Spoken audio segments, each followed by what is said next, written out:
Manyar melibatkan tubuhnya untuk merapatkan dan merapikan serat-serat sarang.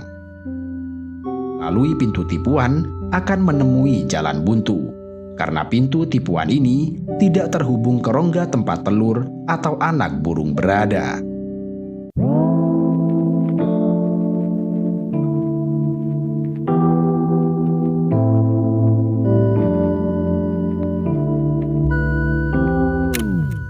Manyar adalah jenis burung dengan tingkat kreativitas yang sangat tinggi, sehingga mereka dikenal sebagai seniman yang sejati.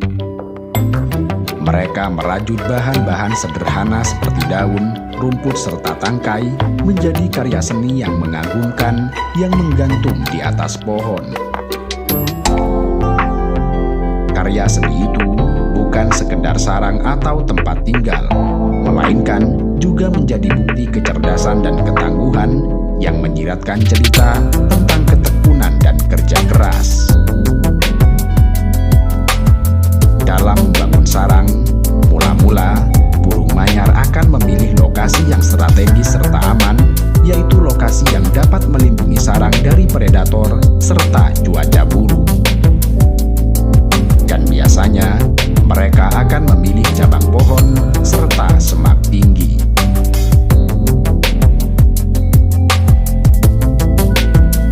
Burung manyar memulai pembuatan sarang dengan satu helai daun yang diikat pada ranting pohon menggunakan paruh serta cakar. Cakar manyar memegang salah satu ujung helai, sementara paruhnya meraih ujung helai yang lain untuk diikat. Pada tahap awal membangun sarang, sebuah pintu masuk diukur terlebih dahulu.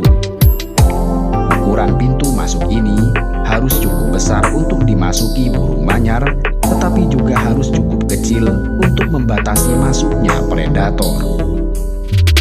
Dengan demikian, pembuatan sarang bukanlah pekerjaan mudah, sebab burung manyar harus mengukur secara presisi. Kendati demikian, burung manyar tidak menyerah dan tidak mengenal lelah dalam usahanya.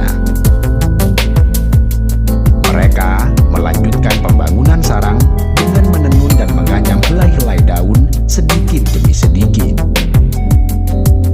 Mereka menghubungkan helai-helai ini dengan hati-hati agar dapat menyatu dengan helai lain yang sudah mereka rajut sebelumnya, sehingga membentuk anyaman yang semakin kokoh dan berbentuk geometris, dengan ruang bagian dalam untuk tempat tinggal dan telurnya. Sarang ini bisa memiliki panjang antara 8 hingga 30 inci.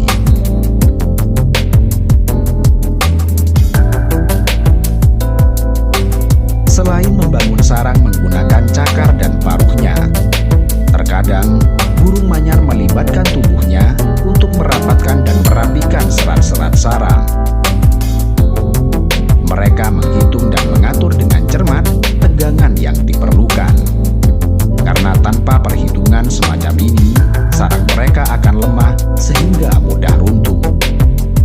Mereka menilai apakah sarangnya rapuh atau kokoh berdasarkan ketegangan serat-serat yang mereka gunakan, juga melalui pengalaman dan insting hewani yang mampu merasakan getaran atau ketidakstabilan sarang saat mereka bekerja. Saat merasa sarangnya terlalu lemah dan berisiko runtuh, mereka akan memodifikasi proses pembuatan untuk memastikan kekuatan dan keamanannya. Dan hal ini menjadi contoh insting alami burung manyar dalam membangun sarang yang kuat dan tahan lama. Uniknya, beberapa jenis sarang burung manyar bahkan dilengkapi dengan pintu tipuan untuk mengelabui para pemangsa. Dari luar, pintu tersebut tampak menganga dengan jelas, tetapi kenyataannya, pintu yang asli justru tersembunyi di bawah sarang. Dengan pintu semacam ini, mangsa yang mencoba masuk melalui pintu tipuan akan menemui jalan buntu, karena pintu tipuan ini tidak terhubung ke rongga tempat telur atau anak burung berada. Berbagai spesies burung manyar memiliki ragam adaptasi, perilaku dan sifat yang berbeda-beda antara satu dengan yang lainnya. Perbedaan ini juga meliputi variasi dalam ukuran, bentuk, serta bahan-bahan yang digunakan dalam pembuatan sarang.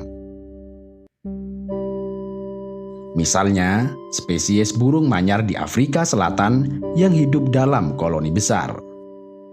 Mereka membangun sarang dari rumput-rumput yang kaku dan kering. Dan bersama koloninya, mereka membangun sarang besar sehingga dapat menampung antara 100 hingga 300 ekor burung. Sarang ini memiliki ruang-ruang di dalamnya yang berfungsi sebagai kamar-kamar yang terpisah serta sebagai perlindungan yang sangat baik saat malam di gurun Afrika yang dikenal sangat dingin. Sementara itu, burung manyar kerbau dari Kenya dan Tanzania membangun sarang yang compang-camping dari ranting. Sementara burung manyar India membangun sarang yang rapi dan ketat menggunakan akar dan sulur dalam bentuk bola atau tabung yang luar biasa. Pada sebagian besar spesies, burung manyar jantan biasanya menjadi pembangun sarang. Keberhasilan pejantan dalam menarik perhatian betina sangat tergantung pada kekokohan, lokasi dan kualitas sarang yang mampu melindungi dari pemangsa. Burung betina yang tertarik pada jantan akan memeriksa sarangnya dengan cermat. Karena itu, tidak semua jenis pejantan akan berhasil menarik perhatian betina, sehingga banyak sarang ditinggalkan tanpa digunakan saat musim kawin.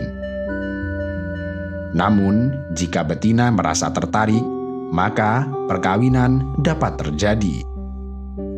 Burung manyar jantan terkadang melakukan poligami yang memungkinkan mereka memiliki 2 betina dalam satu musim. Karena poligami ini, pejantan memiliki kemampuan untuk membangun dan memelihara 2 sarang yang berbeda untuk melayani masing-masing betinanya. Makanan burung manyar sangat bervariasi, bergantung pada spesiesnya. Sebagian besar cenderung menjadi herbivora atau pemakan tumbuh-tumbuhan sebagai makanan utamanya. Mereka mengonsumsi berbagai sumber makanan nabati seperti kacang-kacangan, biji-bijian, nektar bunga, dan lain-lain. Kendati demikian, spesies yang lain juga bisa memakan serangga, lalat, nyamuk, belalang, laba-laba, dan lain-lain. Burung manyar terdiri dari 126 spesies dan tersebar di wilayah yang cukup luas. Di Asia Tenggara, terdapat 4 jenis burung manyar, dan 3 diantaranya dapat dijumpai di Indonesia, yaitu burung manyar tempua, manyar jambul, serta manyar emas. 3 jenis burung manyar ini tersebar di kawasan seperti Tiongkok, Pakistan, Sri Lanka, India, Bhutan, Bangladesh, Myanmar, Thailand, Laos, dan tentu saja Indonesia.